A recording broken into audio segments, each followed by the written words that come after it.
Chiffon শাড়ির নাম শুনলেই মনে পড়ে এক রাজকীয় ব্যক্তিত্বের কথা, মহারানী গায়ত্রী দেবীর কথা।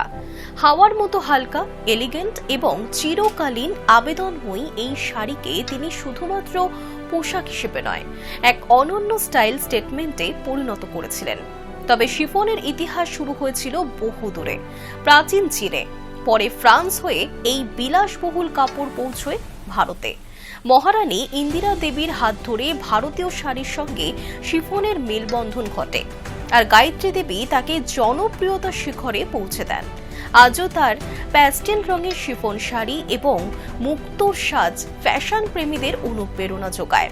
আসুন আপনাদের জানাবো ভারতীয় ফ্যাশনে গায়ত্রী দেবীর ভূমিকা সম্পর্কে। ভারতীয় ফ্যাশনের ইতিহাসে কিছু পোশাক কেবল পোশাক হয় না, তারা সময়, সংস্কৃতি, ব্যক্তিত্ব এবং ঐতিহ্যের প্রতীক হয়ে ওঠে। শিফন শাড়ি তেমনই একটি নাম। হাওয়ার মতো হালকা, স্পর্শে মসৃণ, পরতে আরামদায়ক এবং দেখতে অপূর্ব। শিফন শাড়ি দীর্ঘদিন ধরেই ভারতীয় নারীদের পছন্দের তালিকায় অন্যতম। কিন্তু এই শাড়ির সঙ্গে যে নামটি সবচেয়ে বেশি জড়িয়ে রয়েছে তিনি হলেন কোচবিহারের রাজকন্যা এবং জয়পুরের মহারানী গায়ত্রী দেবী। আজকের দিনে প্যাস্টেল রঙের শিফন শাড়ি, মুক্তোর মালা, হালকা মেকআপ এবং সাদা মাটা অথচ অভিজাত সাজকে আধুনিক ফ্যাশনের অংশ বলে মনে হলেও এই স্টাইলের ভিত্তি তৈরি হয়েছিল বহু দশক আগে। সেই সময়ে দাঁড়িয়ে গায়ত্রী দেবী এমন এক ফ্যাশনের ভাষা তৈরি করেছিলেন যা আজও সমানভাবে প্রাসঙ্গিক। শিফন শাড়ির ইতিহাস শুরু হয়নি ভারতে, এর জন্ম প্রাচীন চীনে। তখন এটি ছিল অভিজাত শ্রেণীর জন্য তৈরি একটি বিশেষ ধরনের সিল্ক কাপড়। অন্যতম সূক্ষ্ম সুতো দিয়ে বোনা এই কাপড় ছিল হালকা, স্বচ্ছ এবং বিলাসবহুল। সাধারণ মানুষের নাগালের বাইরে থাকা এই বস্ত্র ধীরে ধীরে বাণিজ্যের মাধ্যমে ইউরোপে পৌঁছে যায়। 1700 ও 1800 শতকে ফ্রান্সের শিফনের জনপ্রিয়তা দ্রুত বাড়তে থাকে। ফরাসি অভিজাত সমাজে এটি আভিজাত্যের প্রতীক হিসেবে প্রতিষ্ঠাতা পায়। ফ্যাশনের জগতের রাজধানী হিসেবেও পরিচিত প্যারিসে শিফন হয়ে ওঠে উচ্চবিত্ত মহিলাদের অন্যতম পছন্দের পোশাকের উপাদান। সেই সময় কেউ কল্পনা করতে পারেননি একদিন এই বিদেশি কাপড় ভারতীয় শাড়ির সঙ্গে এমনভাবে মিশে যাবে তা ভারতীয় নারীত্বের অন্যতম পরিচয় হয়ে উঠবে। ভারতের শিফনের জনপ্রিয়তার গল্প শুরু হয় কোচবিহারের রাজপরিবার থেকে। এই ইতিহাসের প্রথম গুরুত্বপূর্ণ চরিত্র মহারানী ইন্দিরা দেবী। বিদেশ সফরের সময় তিনি ফ্রান্সে প্রথম শিফন কাপড় দেখেন এবং তার সৌন্দর্যে মুগ্ধ হয়ে যান।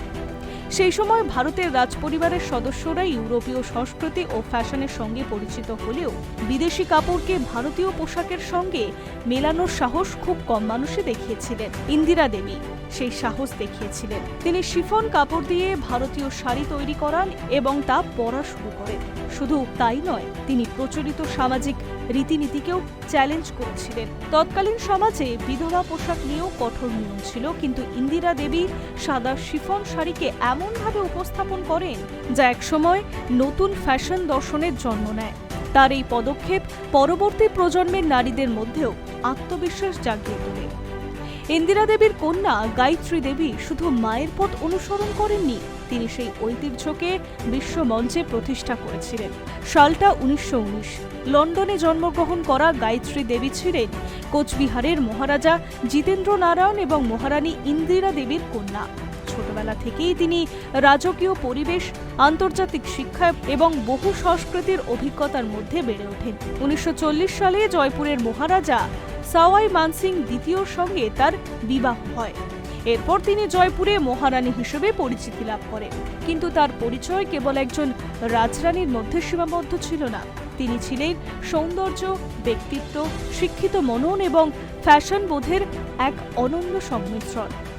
গায়ত্রী দেবীর আলমারিতে অসংখ্য শিফন শাড়ি ছিল। বিশেষভাবে ফ্রান্স থেকে শিফন কাপড় আনা হতো। সেই কাপড় দিয়ে তার জন্য তৈরি হতো নরম, হালকা ও প্যাস্টেল রঙের শাড়ি।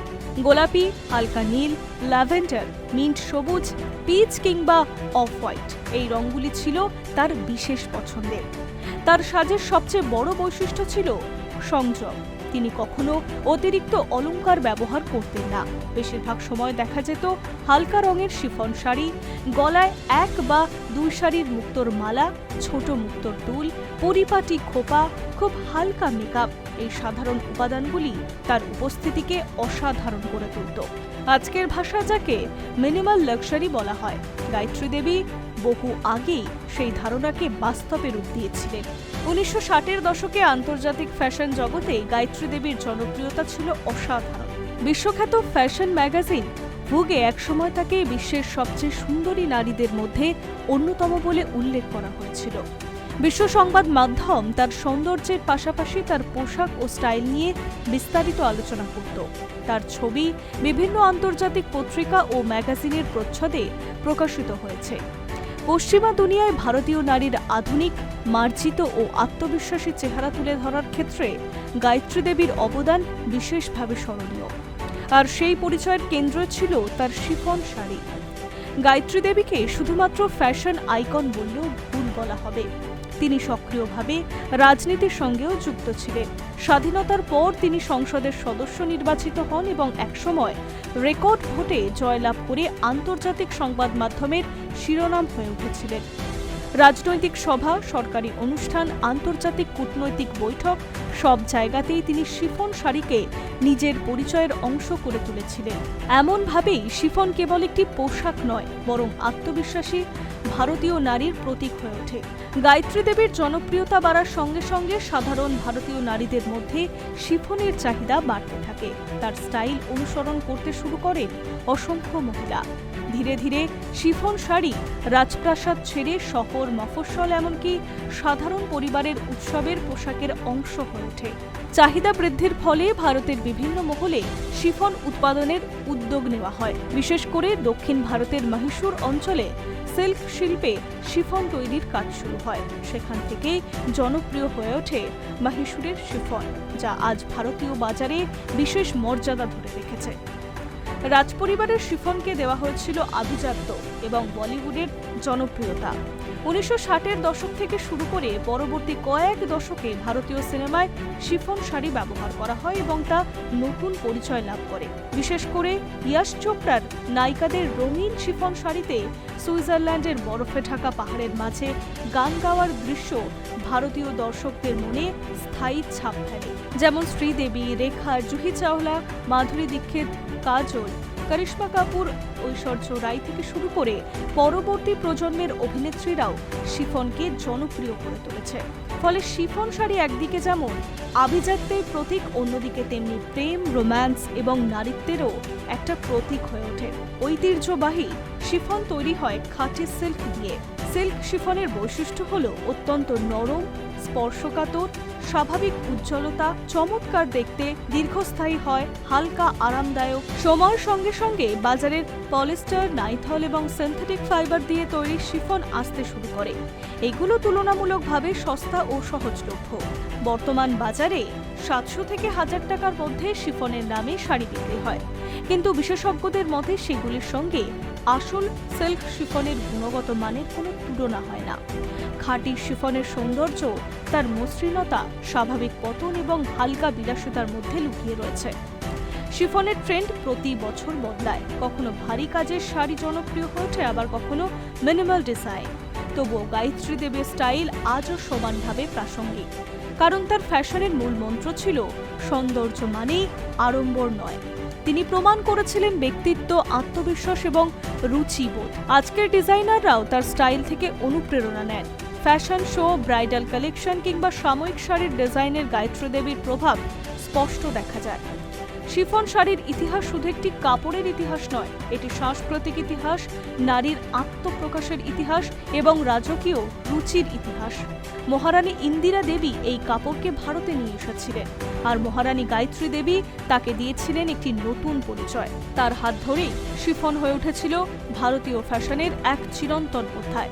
তাই আজ যখন কোনো নারী হালকা প্যাস্টেল রঙের শিফন শাড়ি পরে, গলায় মুক্তোর মালা জড়ান এবং সংযত সৌন্দর্যে নিজেকে সাজিয়ে তোলেন, তখন অজান্তেই ফিরে আসে কিংবদন্তি নারীর স্মৃতি। হাওয়ার মতো হালকা অথচ রাজকীয় মর্যাদায় ভরপুর সেই শিফন শাড়ি আজও বহন করে চলেছে শত বছরের ঐতিহ্য। Hi news network.